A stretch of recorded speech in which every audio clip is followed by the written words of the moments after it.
Faptul că am fost aici și că v-am întâlnit pe dumneavoastră mi-a întărit speranța.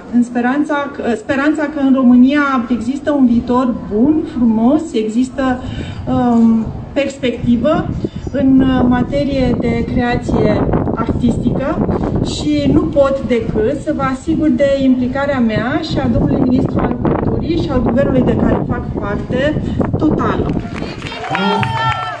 Gracias.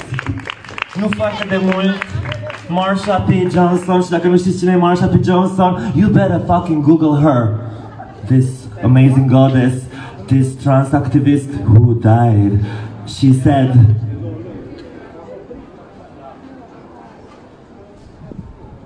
you can count your karma.